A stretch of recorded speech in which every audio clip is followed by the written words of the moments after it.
नमस्कार छात्र छात्राओं, मेरा नाम राम कल्याण मीणा, सह आचार्य राजनीति विज्ञान, गवर्नमेंट पीजी कॉलेज झालावाड़। आज हम बीए पार्ट फर्स्ट में राजनीति विज्ञान फर्स्ट पेपर, इसका पहला अध्याय है राजनीति शास्त्र की परिभाषा, क्षेत्र, प्रकृति। आज राजनीति शास्त्र के बारे में मैं आपको कुछ बताना चाहता हूँ। इसका परिचय, इसकी भूमिका समझ लो। भारत के प्राचीन पंडित जब राजनीति शास्त्र का पठन पाठन आरंभ करते थे तो सबसे पूर्व उन आचार्यों के प्रति अपनी श्रद्धांजलि अर्पित करते थे जिनकी प्रतिभा और चिंतन के कारण इस शास्त्र का विकास हुआ था।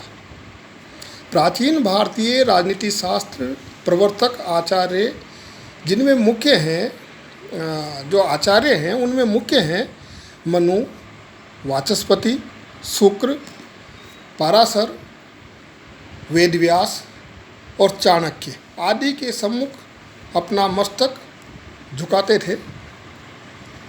साथ ही अगर पाश्चात्य विचारकों को देखें तो प्लेटो, अरस्तु, रूसो, मार्क्स, ब्लंसली, कांट आदि पाश्चात्य आचार्यों का भी हम श्रद्धापूर्वक स्मरण करते हैं, जिनकी प्रतिभा और मौलिक विचारों के कारण राजनीति शास्त्र इतना उन्नत और विकसित रूप प्राप्त कर सका है।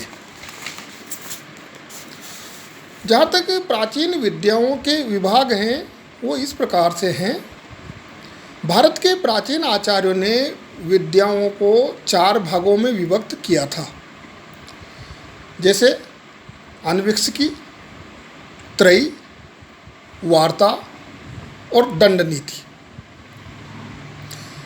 अन्वीक्षिकी, जिसे हम आजकल दर्शन शास्त्र कहते हैं, उसका प्राचीन नाम अन्वीक्षिकी विद्या था। त्रयी विद्या में वैदिक साहित्य का प्राचीन नाम त्रयी विद्या था। मतलब वैदिक साहित्य को त्रयी नाम से भी जाना जाता था प्राचीन काल में। तीसरा था वार्ता। वार्ता उस विद्या को कहते थे जो कृषि, पशुपालन, शिल्प और वाणिज्य की शिक्षा देती थी। और चौथा था दंड नीति। क्या न्याय है, मतलब नीति क्या है, क्या अन्याय है, अनीति क्या है, इसका प्रतिपादन दंड नीति द्वारा होता था। मानव समाज में व्यवस्था और शांति स्थापित रखने को प्राचीन भारतीय दंड नाम से कहते थे। दंड का अर्थ सजा नहीं है। दंड का शास्त्रीय अभिप्राय समाज की व्यवस्था से है। सुव्यवस्थित जन समाज को ही राज्य कहते हैं। जिस जन समुदाय में व्यवस्था या दंड स्थापित हो, शासन की सत्ता के कारण मनुष्यों में शासित और शासक का भेद विद्यमान हो, वही राज्य कहलाता है। जो विद्या इस राज्य का और उसके शासन या दंड का प्रतिपादन करती है, वही दंड नीति है। आचार्य शुक्र और उसके अनुयायियों का मत था कि दंड नीति ही वस्तुतः विद्या है। अन्य विद्याओं की स्थिति वो सत्ता इसी पर निर्भर करती है। और आधुनिक काल को जब देखते हैं तो आजकल के विद्वान विद्याओं का वर्गीकरण अन्य प्रकार से करते हैं। उनके अनुसार विद्याएं 2 प्रकार की है। एक वे जो प्रकृति को अपना प्रतिपाद्य विषय बनाती है, और दूसरी वे जो मनुष्य व समाज को अपना प्रतिपाद्य विषय बनाती है। संसार की सब सत्ताओं को हम 2 भागों में बांट सकते हैं। पहला प्रकृति और दूसरा पुरुष। प्रकृति भोग्य है और पुरुष उसका भोक्ता है। प्रकृति द्वारा जो विभिन्न पदार्थ उपलब्ध हैं, मनुष्य उनका प्रयोग अपने योगक्षेम के लिए करता है। इसके लिए आवश्यक है कि मनुष्य उनके संबंध में ज्ञान प्राप्त करे। इसी कारण उन विविध विद्याओं वो विज्ञानों का विकास हुआ है जिन्हें हम सामूहिक रूप से प्राकृतिक विज्ञान कहते हैं। मनुष्य एक सामाजिक प्राणी है। वो समाज में रहता है और समाज में रहकर ही अपने योगक्षेम का साधन करता है। उसकी उन्नति सामाजिक जीवन पर ही आश्रित होती है। अतः मनुष्य के साथ संबंध रखने वाले इन विविध विज्ञानों का प्रतिपाद्य विषय मनुष्य न होकर मानव समाज होता है। समाज में रहते हुए मनुष्य एक दूसरे के साथ अनेक प्रकार के संबंध रखते हैं। मनुष्यों के इन विविध प्रकार के संबंधों को लेकर विभिन्न विज्ञानों का विकास हुआ है। मानव समाज में मनुष्य के जो आर्थिक संबंध हैं वे अर्थशास्त्र के प्रतिपाद्य विषय हैं। समाज में रहते हुए मनुष्य एक दूसरे के साथ राजनीतिक संबंध भी रखते हैं।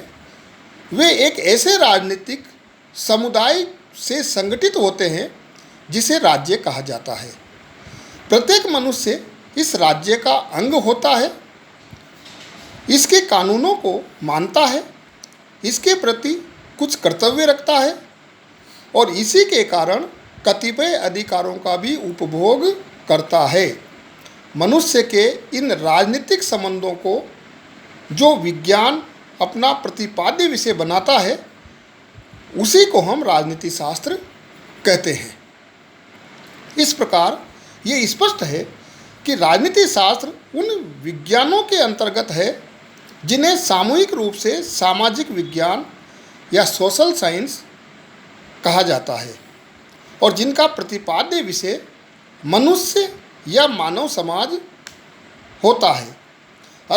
यहाँ पर अरस्तु के कथन का भी उल्लेख किया जा सकता है। अरस्तु कहते हैं, समाज द्वारा सुसंस्कृत मनुष्य सब प्राणियों में श्रेष्ठतम होता है, परंतु जब वह कानून तथा न्याय के बिना जीवन व्यतीत करता है तो वह निकृष्टतम हो जाता है। यदि कोई मनुष्य ऐसा है जो समाज में न रह सकता हो अथवा जिसे समाज की आवश्यकता ही न हो क्योंकि वह अपने आप में पूर्ण है, तो उसे मानव समाज का सदस्य मत समझो। वह जंगली जानवर या देवता ही हो सकता है। इससे स्पष्ट है कि सभ्य समाज की कितनी महत्ता है और जो व्यक्ति सभ्य समाज में नहीं रह सकता उसको मानव समाज का सदस्य नहीं समझा जा सकता। वो जंगली जानवर है या देवता है। राजनीति शास्त्र के विविध नाम भी हैं।